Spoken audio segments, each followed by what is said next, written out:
enraged and reminded him that his one strike couldn't decide anything, as he would be the one who would win in the end and attack him. But he attacked him with a spear. He laughed and asked if he thought he would be attacked by the same trick again. But he threw him back and realized he was more capable than he thought. Joshua told him he would end the duel within 10 moves. He acknowledged his strength but didn't want to be his plaything.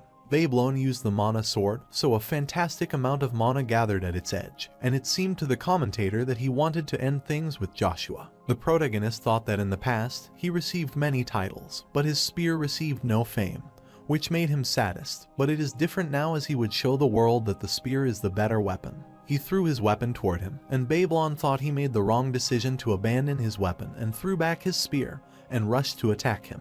He got the spear, and Beyblade said that he would surpass him. There was a sudden expanding explosion in the area, and the commentator wondered who would be victorious. Beyblade surrendered, so Joshua was victorious and asked the judges if he had the right to be the master, and they agreed with his victory because it was evident from his moves. Ares waited 5 years for him to grow fully, and he is entirely his own.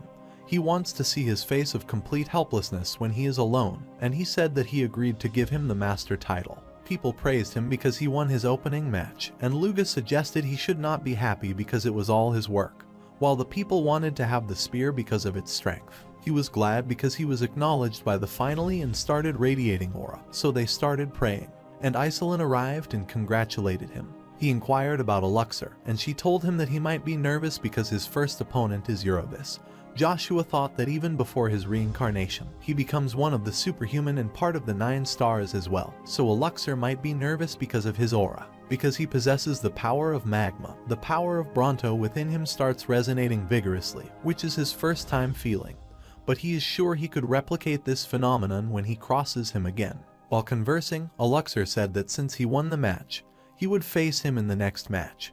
But Joshua thought he was too confident about his victory, so he told him that no one could tell who would win before the match. He wondered if they were talking about Leifon, so he wondered if it was completed, but a killer told him that only one thing was left: to take his measurement. He told her to come to his room tonight and take the measurements, and they were stunned because he was such an open-minded person. The judges were stunned that he was so powerful at such a young age and thought that the war maniac emperor got the most substantial chess piece. They wanted to stop Joshua Sander because he might break the balance and be dangerous for other countries. She went to his room to take the measurement, and they talked about the relationship between Axular and the mercenary king.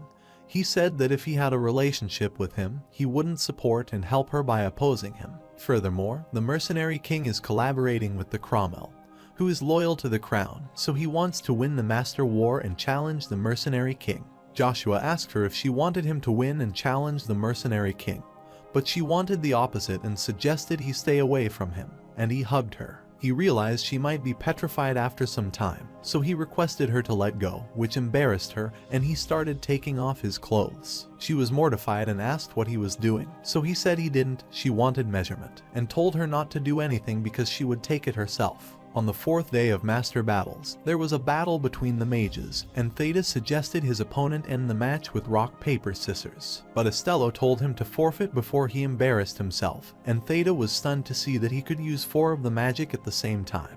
The protagonist summoned the Death Knight and asked him for help, to which he agreed because he already made an alliance with him, and Joshua told him to head to the Pontier State and help his friends there. Theta created the stone wall and asked Estello if he was trying to kill him, and he said that he had already seen people leaving for their countries after losing because they put their guard down, so he did not want to make the same mistake. He attacked him using the burn flares while trying to hold against it, but suddenly, its intensity became so severe that the area was under his influence. Iselin was amazed by her strength, so the protagonist told her she would also become amazing one day. He thought its spell was terrific. He remembered that Kaiser ordered the destruction of the kingdom Terra, after which Estello disappeared.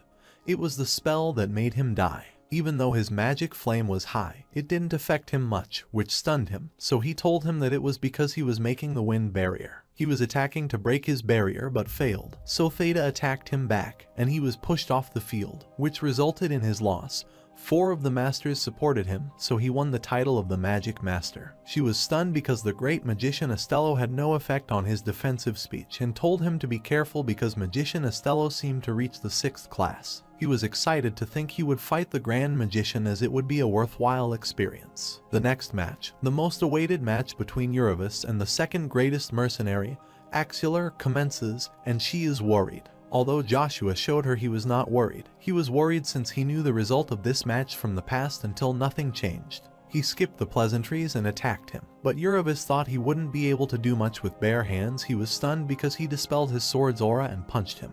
He was thrown back, and he realized that he had used many more tricks than he expected. He used lots of flames of Volphus, so the whole floor around him turned to lava, and the inferno he produced filled the field with heat. The protagonist remembered seeing the same skills in Death Knight's memories while taking control of him. Lukia appeared and asked if he would trust him. He sent him away as there might be chances for him to develop a weakness if he stayed far from his master, and he told him to stay away. Axelar has no intention of playing with him anymore, so he uses an Earthquake Ground Smasher, which makes his path. He rushes toward and tries to punch him but manages to stop the attack, kicking him through the aura punch. But he stood and asked if it was the last blow he had in mind and was disappointed. Axelar wondered how he was fine as this was stronger than an Grade Aura blade. Iceland could not determine who would win, but he was feeling unbearable pain because of Bronto.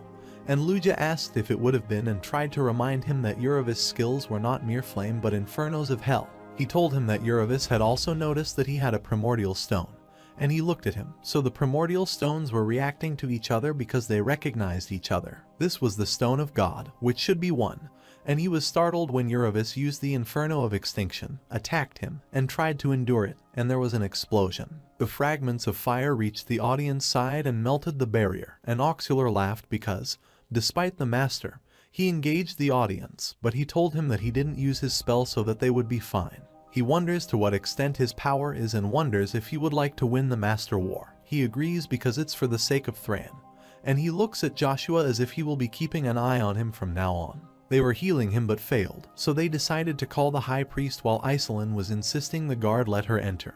But they weren't allowing the outsider, so Joshua requested them as she was with him, but they didn't allow it. Ryan Jaeger, the Lion King, told them to let them enter because Joshua was acknowledged in Reinhardt, so they knew, and she was worried about him. Joshua realized that they couldn't heal him because of the Inferno, so he decided to use holy magic and imitate other priests, and succeed in healing him.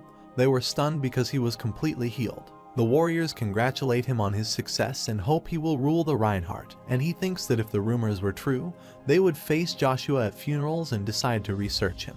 Euryvis went to Reinhardt's Moondor headquarters, where he met Zero, who apologized because the leader was unavailable. He asked him for information regarding Joshua, but he refused because they don't want to hire the person who has the thing their organization most likely wants, and he wondered if he wanted to throw away 10 million gold. But the price has increased in the last 5 years. He thought they did not want to sell the information, so he decided to see him. Himself Zero was watching him leave, so his master asked if he was curious why she increased the price although they lacked funds. She said that the Assassination King was gathering the assassins of the continent, and they mentioned the name of Joshua so that he might be their target. She wanted to secure as much as possible so that the Assassin King didn't know about him because they needed the red coin. Axelar was practicing and couldn't believe that he healed him better than the priest and suggested Iceland teach him the Magi. But she was lost in her thoughts when he suddenly called her. She got scared. He wondered if she was thinking about Joshua, but she said that she could not remember the person she met at the organization, and he realized that she might be talking about the Lion King. He thought he might be there to see Joshua because if he wins, he might challenge the Lion King to win the heart of the people of Reinhardt. Joshua went to see the Tarpeian Witsox. He warned him that the current owner of the Magic Tower, Ian Dunperry, would lose his life in the future, and he informed him that Evergrant Khan Ashbolt would kill him. But he didn't believe him as he was saying the continent's first 7th class magician would be killed by him and said that he was trying to find the killer of Thunderseat and found him. Before he could get him, the Knight of Imperial wanted to see him outside, and Joshua said that during those 5 years as a knight, he gained the information that he had been organizing a coup d'etat to take over the Magic Tower. He does believe him, but he tells him that if what he said is true, then he will stop Evergrant, and he has to help him become the Emperor. Prince Euryvis Warrior came to tell him some information, and he wondered if he found something but was stunned to know that Theta, one of the 7 magicians, had forfeited the semifinals. Ian Dunn was enraged at Theta for fighting the Master War, but he informed him that Joshua had already absorbed the Bronto and killed the Thunder Seat while defending himself. It was hard to believe them that a 10-year-old kid had killed him, but it was the truth, so the Elder instructed him to return to the Magic Tower. But he was planning to tour the world, so the Elder shouted to come when he called him because he was going to appoint Evergreen Khan Ashbalt, a new assistant leader of the Magic Tower, and he was stunned. Joshua was at the moon door being called by the Master, who apologized for the delayed meeting and congratulated him on reaching the finals. She had prepared all the information about the continent he needed and asked for the coin's location, but he said they wouldn't be able to get them even if he told them, and he recognized her that she was Lily Aphrodite. She revealed her face and told him that in their continent, people were divided into two groups, the Pope sect and the Emperor sect, who were fighting to take over the moon door, but the Pope sect succeeded. He destroyed the relic of God Tear of God, so the Pope was looking for a holy artifact like the Crimson Coin to replace it. She requested to tell them the location. He said it was currently under invasion by Empire's family hand, and she was shocked. Since their contract ended, she started for the information, and she wanted something other than money, and that is to marry her, but he did not give her a definite answer and wondered if she lacked the charisma. Zero arrived and told her about the Pontier family. The mercenary had frozen the river using the magic scroll, and was heading toward them. They were stunned because only an 8th-class magician could do it and realized that the Cromwell family was eager to conquer the Pontier state. The final selection of the leader of Reinhardt started, in which Avalon representative Joshua opposed Prince Uravis, representing the Thran, and the duel commences. Prince Uravis was famous for the particular weapon, the sword connected by wire, that channels his power, which is best known as the whip sword, and the sword surrounded him. He was worried because this wasn't in Altsma's memory and wondered if he was that serious.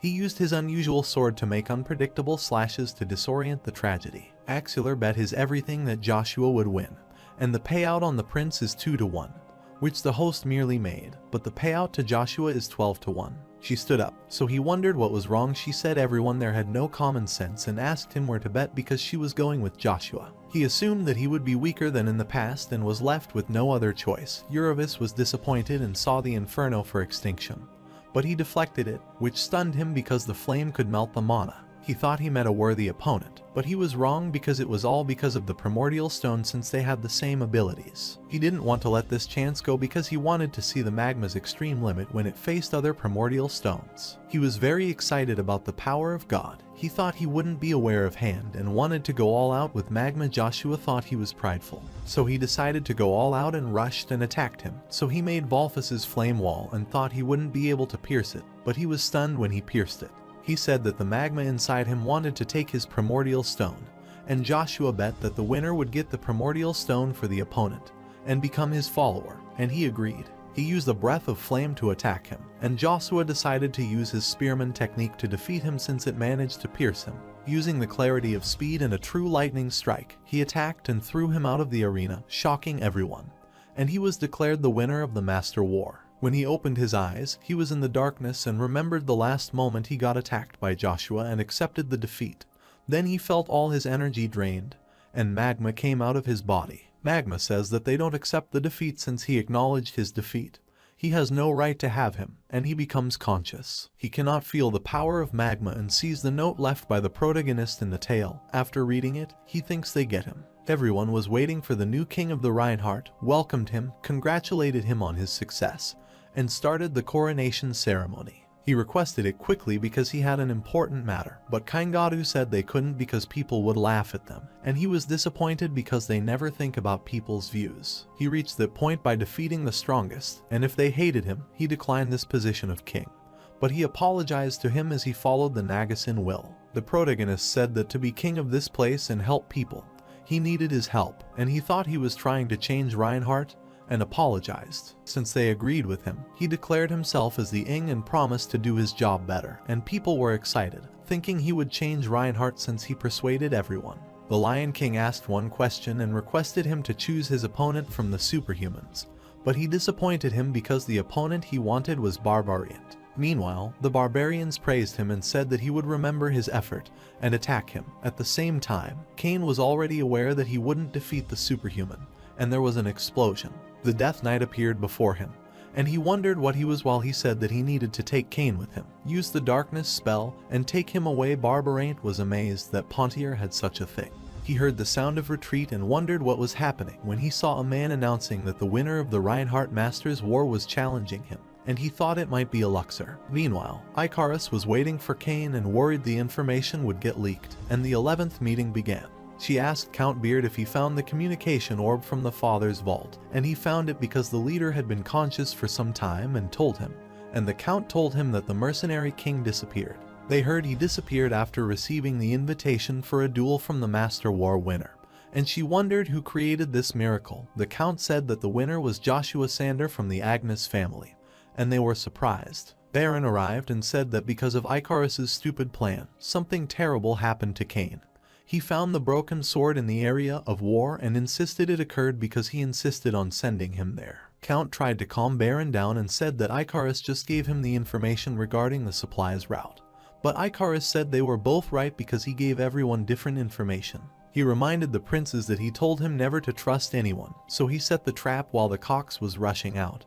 And he stopped him because he told him about the route of Cain. He asked him where he had gone in the middle of the night, and he said that he had gone for a walk yesterday, and wondered if he was suspecting him.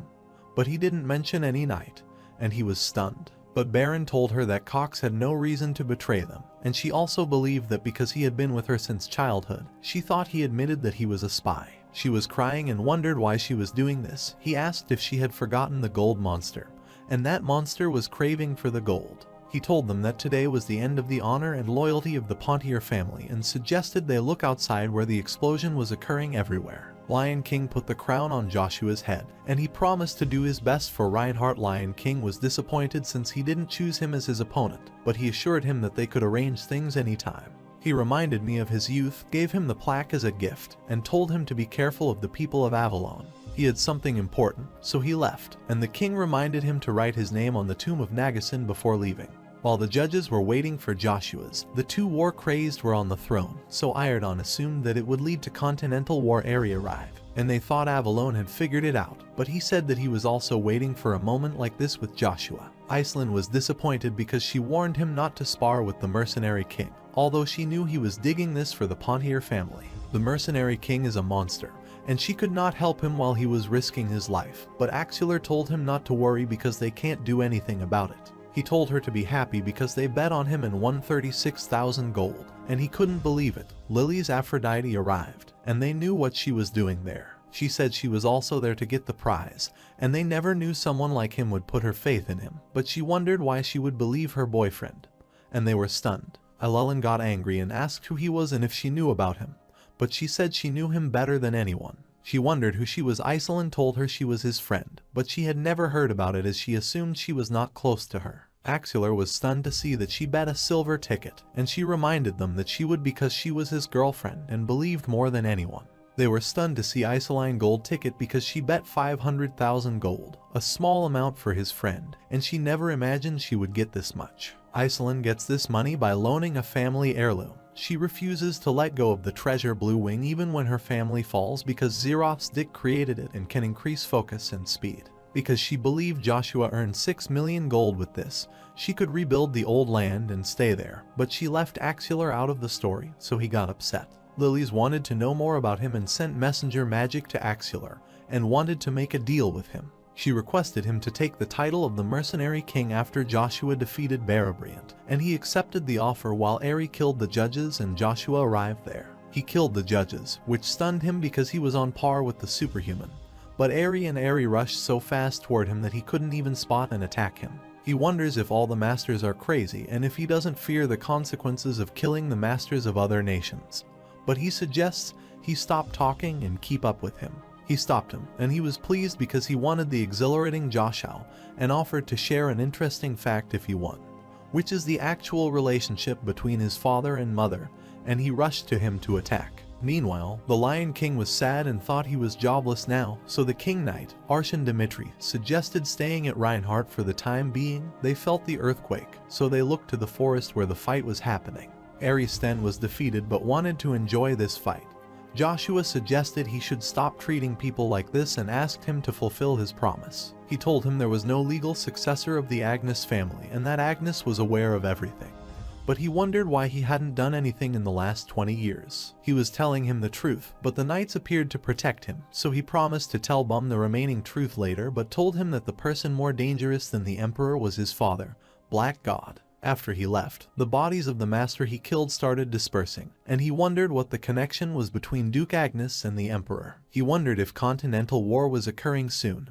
While the knight introduced himself, Kangaidu was worried about him and apologized. Knight asked him to identify the master since he noted the trace of the fight there, but he said that people thought of them as outsiders, and he was eager to change his fate. He wanted to bring independence to his country not as the Kangaidu but as the 0th Knight of Wilhelm Leogrens, and they were stunned because he never revealed his true self. He asked the protagonist if he wanted him to be escorted by them, and he agreed, and he ordered everyone to support the king. When he was a child, he heard the story about the being who sold his soul to a demon and was undying even if all his pada were severed. But he could not exist in a human body that is the Death Knight. Cain thanked him and asked why he had saved him, so he clarified that he was following the protagonist's orders and was worried if he signed the contract with the demon. He told him to shut up because he could not know the direction of the enormous explosion, and Cain was worried about Cheryl and thought that Icarus would do anything, so the next problem was the mercenary king. A few days later, they reached the place, and she thanked Baron because they could escape, but Icarus was suspicious of him and wondered what they would do if the enemies hid there. He asks him how he finds the Cain sword traces because only Cox knows about his route beside him, and he gets angry because he is suspicious of him.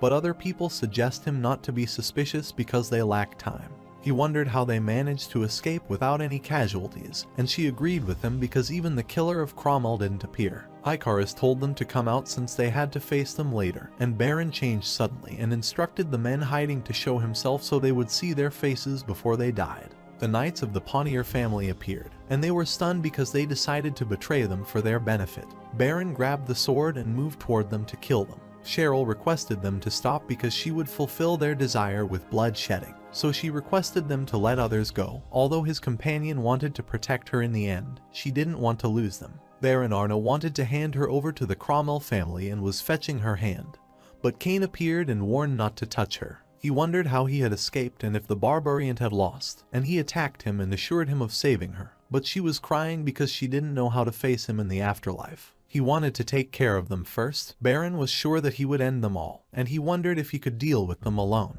But he said that he would not deal with them alone, and the dead knight appeared. Baron Arna assumed he was overconfident to think they would run away, but he said he would defeat them. Instead of running away, he mocked them as in a way Knight wouldn't be able to defeat him. His mana suddenly grew, and the Death Knight instructed him to hurry. Baron was shocked because he dealt with the knight more quickly. Cain said that although he knew about him, he missed the information regarding how he wielded his sword, and he used the Aura Blade Cain version and recognized that it was the skill of Agnes. He defeated him, and they were impressed to know that Joshua had two great swordsmen.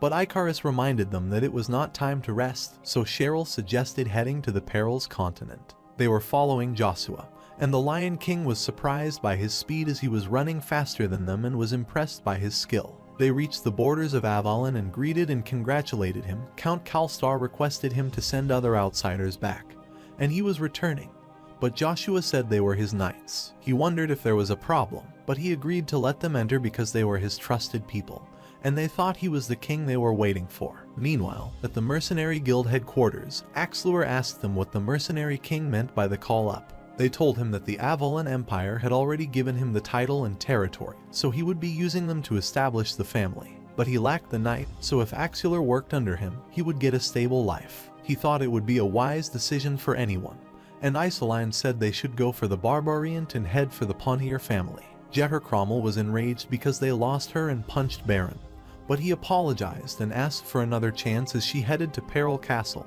He didn't need his help because his son Juog had already headed there. Barbarian suggested letting him go because they had Icarus and two ranked knights, but he thought they could take care of it themselves. But Barbarian suggested that Peril Castle wouldn't last long if the rank knight and the mercenaries fought alongside. At the same time, Juog was burning the Peril Castle. Cheryl ordered them to cut the rope, and they attacked the opponent using the ballista, so they ran to protect themselves. Cromwell warriors were using cans to destroy the castle gate. After they penetrated through it, Icarus ordered them to use the trap, which stopped them for a while.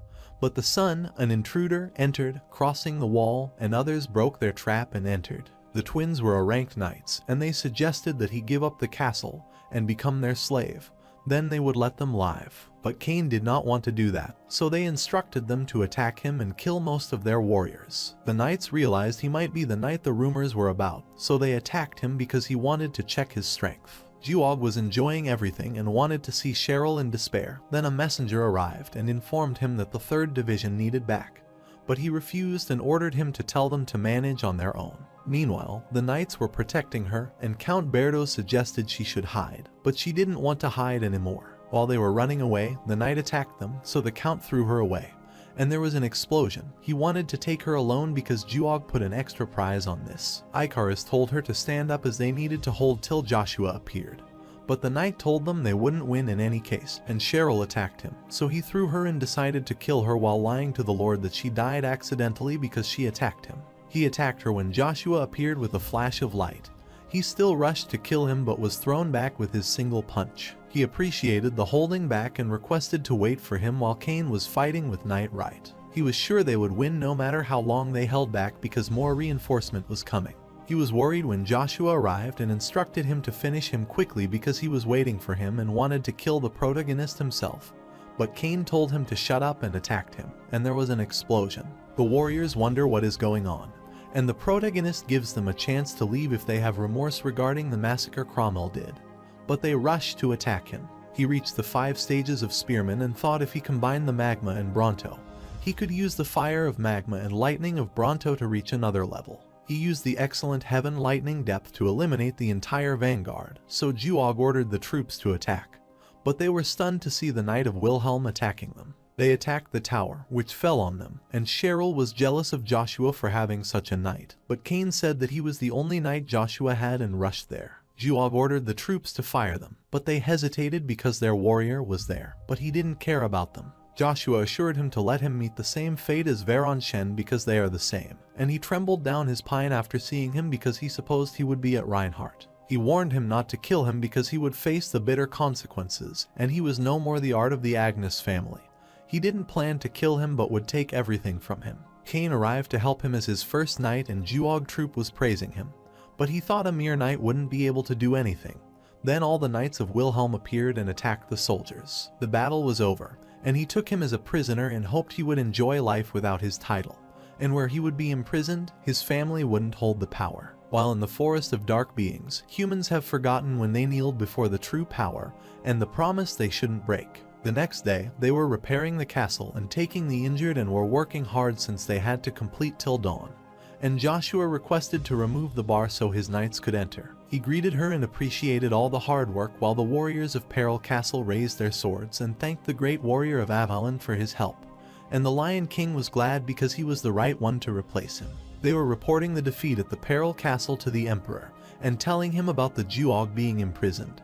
And the Emperor wondered if the Peril Castle still had that strong warrior. He told him that the Pontier family called Joshua and the Knights of Wilhelm for help, and Talon Munbrul requested to punish Joshua since he brought another nation. The Emperor asked Arden Agnes for the punishment of his son, but Duke Prillis suggested calling Joshua and asking about the situation before punishment. He decided to follow the imperial law, because he gave enough favor to the Cromwell family that exceeded the limit. The Pontier family had the right to reach out. Joshua also spread their influence throughout the continent. He wanted to give him the title of Marquis and the territory of the South, but they disagreed with the tremendous reward he was giving him, so he scolded them and ended the meeting but told Agnes to stop since he wanted to have an honest conversation. The Lion King was happy with their warm welcome and service and wanted to thank the Lord of Peril Castle, and the man gladly got ready to convey the message to the Lord because he helped them. Joshua clarified the misunderstanding since he enjoyed it and asked him to do some work because he doesn't like freeloaders. But the money was from Cheryl and Peril's castle, so he requested him to pay the entrance fee to the castle. He got enraged and asked for the amount he had to pay, but he told him that he could request him to be his notary. He had his duel with Barbariant at the castle to gather people's attention. He needed him, but he had 2 conditions to help him. First, to do him a favor in the future, although it was unreasonable so that he could deny it. Second, he wanted him to be his successor, and he was stunned. While at the Cromwell, the mercenary king suggested giving him the war control because soon the mercenaries would arrive. And if the word about him helping them sped, it would stain his career. He promised to do everything he could to contribute, so he asked for control over the territorial war and supposed that he wouldn't want to harm his son. But he didn't care about him. He doesn't like things going the other way and agrees to give him control over the troop and promises to provide the side support. But in return, he has to win, and Barbarian promises to drag Joshua to hell because he dared to challenge him. He told them that he wanted to become emperor to tie up all the loose ties, and Cain was worried that anyone would have heard them because it might have made them. Icarus thought that since he didn't have the Britain bloodline, it was not possible, and he wondered if he planned to take people's lives. But he doesn't think it's necessary to have the Britain blood, so another goal is added to his list. And he gives them the money he won by betting on Reinhardt, and instructs them to give it to the Pontier family. Icarus wanted to use the money to make the Sander estate and make their own, not on the Pontier family, who had plenty of money. Emergency appeared, and the warriors instructed everyone to be prepared. They had prepared the troops but wanted to surrender the castle since they were fewer in number. Cheryl wasn't worried because they had Joshua, and he opened the door and left to fight ahead. But Icarus stopped him because the difference between their strength was very much, but he didn't want to hide back. Cain also agreed with Icarus, and he used the magic message and told him that those who passed the rank once they reached a certain point gained the power that rivaled the Aura Blade. He rushed to the center of the vanguards while they made a superhuman formation and attacked him, but that wasn't enough to stop him, and he used the Aura Force whose single spear cleared the battlefield. Those who favor it would be the spear more dependable than others, and those who oppose it would be the most dangerous. So hearing his mana voice energized them. Cain wondered if he had reached the realm of God, but Knight Leogrin said he was their king, which made him furious, and he said that he was his leader first, and they started arguing. Meanwhile, before the mercenaries could reach the castle, the vanguards were wiped out, and they thought that the castle peril would fall as soon as there were any troops and traps for them. The messenger rushed and reported that Joshua had defeated their troops and was heading toward them. He reached there and introduced him to and was glad to meet him finally. He challenges the mercenary king to a duel, but he refuses because he is busy right now. The Lion King, Ryan Jaeger, arrives, and Barbarian wonders if he is supporting him, and if so, he assumes he represents the Free Knight Alliance. Free Knight Alliance is a group that travels to different continents and doesn't abide by country. They only follow chivalry, and the leader of this group is King. He corrected the misunderstanding because he came there as the notifier of the duel between the winner and the superhuman and told him to follow the tradition. Otherwise, he would lose his position. He accepted the deal, but with one condition: the winner would rule over the Pontier and Cromwell families. Cromwell's family had asked the mercenary king who gave him the right to decide his fate, so he reminded him that he had control over the war affairs. He didn't think Joshua had the right to decide for the Pontier family, but he showed his plate so he had the right, which made him happy, and he requested to spread the orbs about the duel. Before starting the duel, Rain informed the contestant of the rules to the contestant that if anyone cannot continue the fight, then it's the defeat of that person because they understand. So the battle commences. Barbarian said he couldn't defeat him with his aura force because he has the Aurea with the power to overwhelm his opponent, so he thought his supportive aura wouldn't last against the aura overlay. He was overwhelmed with his power and wondered how many attacks he could bear, but Joshua attacked him, and in a single blow, such an immense energy was produced that was unbearable for them. Barbarian's axe fell on the ground and was broken, and when Cromwell locked at the mercenary king, he was beheaded. The warriors were happy because they won the war in a single hit, so the stolen land in Cromwell's territory became theirs. Marquis Cromwell of the Cromwell told them to shut up because the territory had nothing to do with the war, and asked the mercenary to help as he would reward them, which could change their life. They unshielded their sword to attack, and the protagonist was apologetic to Axular because he had to blow the mercenaries. But suddenly, the ice crystal blocked their way. Axular ordered them as the new commander that all the relation contracts between mercenaries and Cromwell are void, so they should step back. Besides the mercenary, he has the silver plaque, so he is the new commander of the mercenary and would lead it according to the rule of the mercenary guild, so he requests them to head back. Jahog Cromwell wonders who he is to end the contract and reminds him that he had to pay twice the amount in compensation, but he tells him to take this money from the dead barbarian. He instructed his guard to attack him, but the Iceland stepped forward and told the warrior that the war was over, so they shouldn't point their sword toward each other. She wanted to kill the Marquis Cromwell for spoiling his life, but Joshua appeared because he would handle the matter from there. He suggested that he should accept his defeat, and his warrior dropped their swords because of his message, as he didn't want to kill innocent people, and he wanted to give him an offer. But he thought if he accepted his offer, his pride would be ruined. So Joshua asked him if he wanted to end up like the mercenary king. Then he wanted to hear his offer. He wanted him to return the stolen land of the Pontier and pay 1 million gold as compensation and to ensure the deal, and he wanted him to vow a noble in front of the emperor. He had no other option but to agree to his term, so he vowed in the emperor's name to save his life.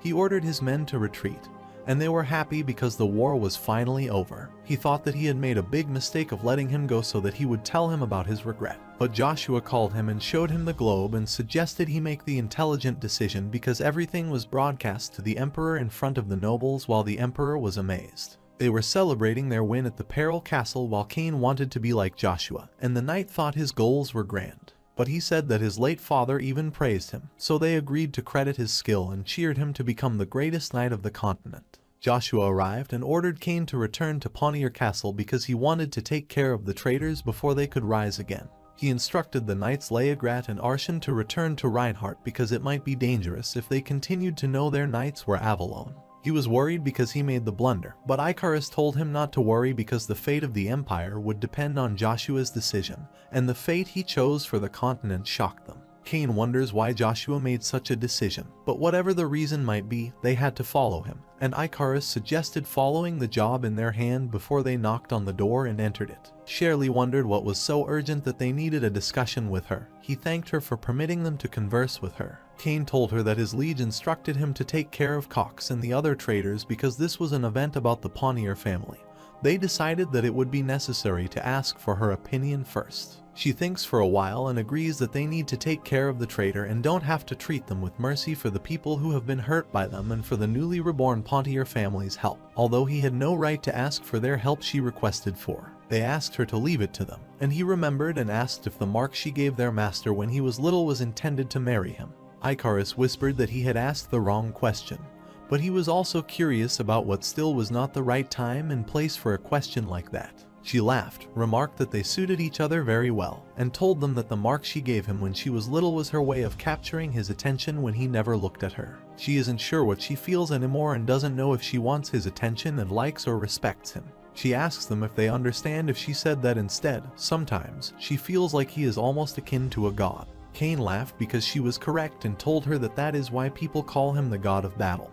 And Icarus hit him with his elbow because he should know his place. While leaving, she said that besides all this, it was not the appropriate time for things like love and marriage as she would be busy soon and said that they should go and take care of the traitors. They wondered if she would join them, too, and they were correct because she wanted to watch them as they met their ends. The protagonist was at the grave of Barbariant, and Lugia suggested he focus on it. He closed his eyes and called the falling knight, who has 9,000 spirits with resentment thicker than the dark. Lugia, the demon god of armament, commanded him to come to the stand and assuage his regrets because he would give him the authority to walk on the earth again. So he should come and obey him, the leader of Dullahan. He opened his eyes and was shocked to see the lord of Dullahan.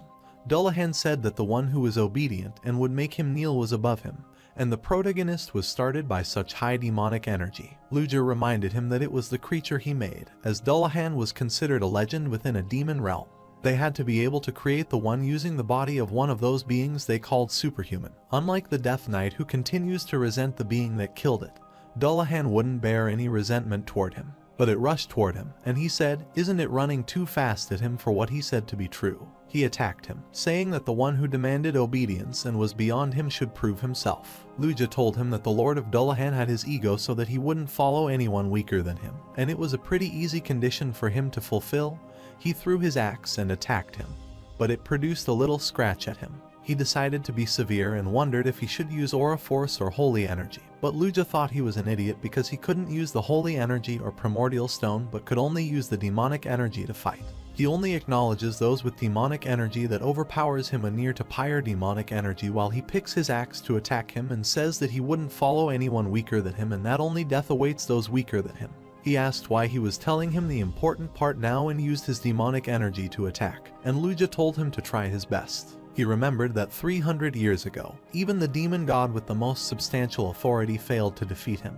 But he shouldn't have to worry much because he was using the legendary Lord Lugia. But it wasn't helping him much, so he asked what he was doing because he should expel more demonic energy as he lost. He shouted to shut up because Lukia didn't understand how difficult it was to use demonic energy without hinting at holy energy or mana, and he was doing his best. But Lukia was stunned when suddenly the protagonist changed, and a horn appeared on him. He thought it would have taken thousands of years to be like this show. The Callahan was trembling and kneeled before him and said he would serve him, so he accepted and told Lukia to use the seal of obedience. Lukia said that the power of control originally belonged to the demon god, and he wondered what he meant, so he explained that the seal of the crimson moon on his chest depicted the demonic realm.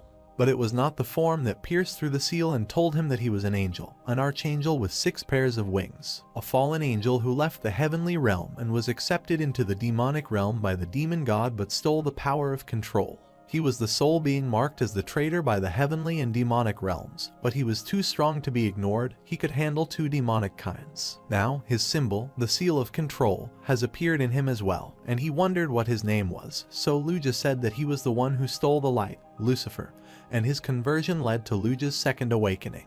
They reached the Aden Canyon, the destroyed Pontier Castle. While the warrior guarding the castle was arming their archers on them, Baron was worried, but Cox was calmed. Baron assumed he made the safe bet to go there instead of leaving for the Peril Castle, but he knew this would happen because Marquis Cromwell lost the war. Cox wonders why he decided to stay back, as he should have run away, and he is enraged since he was making fun of him as the Black Knight of Dennis River blocked off all the escape routes, and they are stuck there. Cox suggests making it out of the situation alive if he is well aware of that. Kane was looking at them from afar and understood that the traitor had no intention of coming out of the castle. That was why people on the defending side of the sage had an advantage, and Icarus advised him to return to his position because they would start advancing after the sage tower was ready. He thought there was no need for that and suggested they should rest and look closely, as he would show them his recent progress. He pulled out his sword. Although his power is nothing compared to the protagonist, he thinks he has something noteworthy enough because he will use a different way to use the aura, which is the aura on the top aura. He was advancing toward the palace, and so they started attacking them still. He blocked the attack and figured out if he could contain aura within the sound and affect his opponent's sense, it would be possible to layer the aura atop the aura surrounding his body, the aura protect. They were shocked because all the arrows were reflected, and Baron wondered if he manipulated the air to create the barrier. Kane shouted to stop hiding behind the castle and came out. An explosion destroyed the cast gates, and they shouted to charge and take back the castle and kill the traitors. Later, they were tied, and Cheryl asked them for their last words, but Baron couldn't believe she was doing this to him because he was a Knoll of the Great Avalon Empire, and shouted that she had no right to tie him down. He ordered her to release the mana-restricting cuff and show him respect, as he would forgive her if she did it. But she looked at the Cox and asked about his last words. He laughed because what does a traitor like him have to say? But he have to say that he failed to fulfill his goals after listening to him. She returned and thanked him for everything. She signed the warriors so they arched the arrow, while Baron asked her if she didn't understand what she was doing was against the Emperor's orders. The Emperor approved this war, so it was only proper to follow the imperial law while handling the losing half of a territorial war. Killing people like this would be a direct violation. He suggests she put her bow down if she doesn't want to be condemned for mutiny, while Cox thinks that she should take care of herself and release the bow, and Baron asks if she thinks she could get away with this. Even though he raised her like his own child, she killed without hesitation later, and this became the first instance that would lead the people to name Cheryl the Iron Lady. With this, the territorial war between Marquis Cromwell and Duke Pontier was officially over. However, to deal with the remaining Cromwell forces that refused to accept the outcome, Joshua Sanders decided to stay at the Pontier family estate. The Wilhelm Knight and Lion King returned to Reinart to prevent any accidents. Leongartz was crying because he had to leave the king behind because the Lion King became the witness of the duel. The protagonist agreed to be his successor as the leader of the Free Knight Alliance. Axular, as the new leader of the Mercenary Guild, acknowledged the secret dealing between the Mercenary Guild and the Cromwell family, but they decided to draw from the Avalon Empire all mercenary forces. He wrote an apology letter to a critical organization affected by the recent event to apologize for losing sight of their original cause. They agreed to have all commission fees for 2 years. The idea left no margin for the organization to work with, as it made them work like slaves. Once those years were over, the guild agreed to change the settlement ratio between the guild and mercenaries. One of the mercenaries brought an excellent offer, as he had been working hard these days and was glad to see him, and asked him if he had the time to have dinner. Because of his fast decision-making, his public image was at its best, and his popularity among the guild mercenaries went through the roof. However, even with the war over, it wasn't all peace. In Tryphia, a small village, the people working looked at the sky and saw the dragon, and they wondered what that was. The dragon opened its mouth and attacked them, which led to a huge explosion. Meanwhile, at the Peril Castle, Cain is stuck with the protagonist's leg and asks why he is leaving the subject again.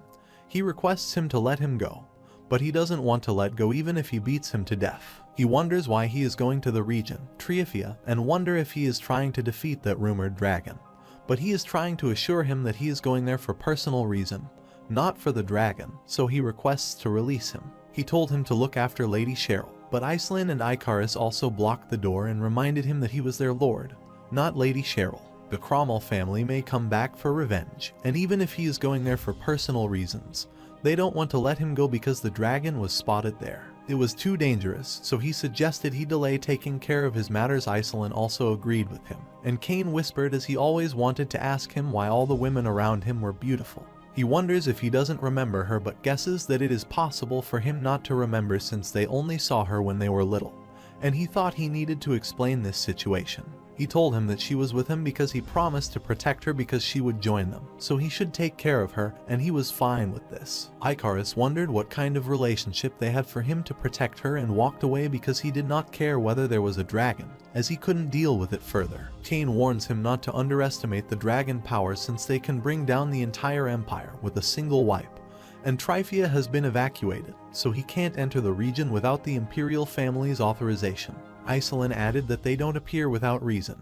They are considered the guardians of the Middle Realm. If they start getting involved, the balance of the Middle Realm will fall. She thought it decided to show itself to warn the human against entering the Forest of Dark Beings, which is its territory, and it will likely disappear once it gives its warning, so it best that he take some time before making his move. He did not have enough interest in the dragon but wondered if it was a warning, and they wondered if he had another reason in his mind. He said that the existence of beings they need to worry about in the future rather than a warning might be a sign, and he thought this might be the sign of the evil dragon crevasse. The capital of the Avalon Empire, the brilliant flower palace of Accardi Imperial Palace Cercerin von Britain, wasn't doing well, and the doctor could not cure the princess's illness with their current abilities. They don't know how long she could last, so he thinks they should start preparing for the worst, and her servant wonders what kind of curse she is under. The princess was thinking about Joshua since, in their last meeting, he told her that the medicine for her illness was almost prepared and wanted to give it to her in honor of the relationship they shared in the past life. Princess's second brother Kaizen was rushing inside while the guards were stooping, but he wondered who they were to stop him, so he entered the room and asked about her sister. The head of the maid of the brilliant flower palace, Ellen, was at his service, and he asked her about her condition. She said that no medicine was working on her, and her condition was worsening as time passed.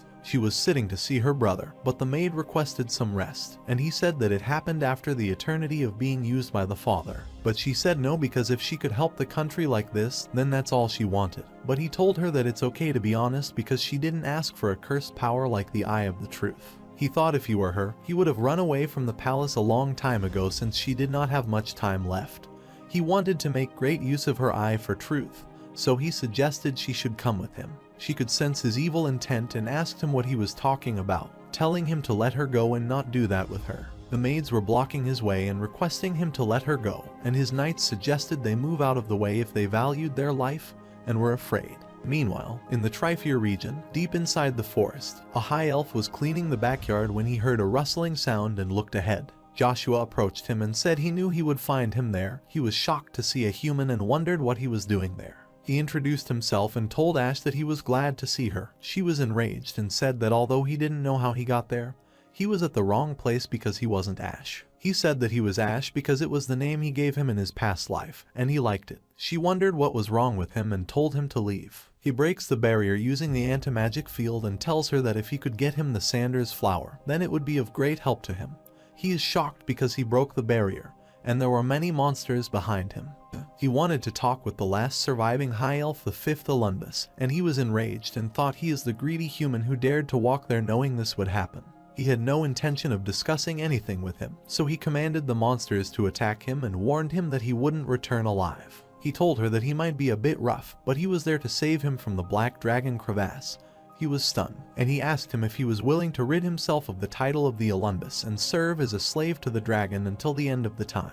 Because he used the dragon fear, monsters ran away while she called them to come back, and after they left, he suggested he should talk peacefully. He wondered how a mere human like him could use the no mere human could imitate black dragon fear, as the only black dragon that hasn't gone to sleep is Lord Crevasse. He asked if he thought he could imitate it with the magic, but he asked if he thought he was an idiot who couldn't even differentiate between real and fake as it was genuine black dragon fear of something. Because he was so curious, he agreed to tell him about it on one condition, but he wondered who he thought he was and requested him to listen to him, the elf's only friend. He told him that someone knew about the whereabouts of the Zerath Dick Orvis, and he was shocked because he is an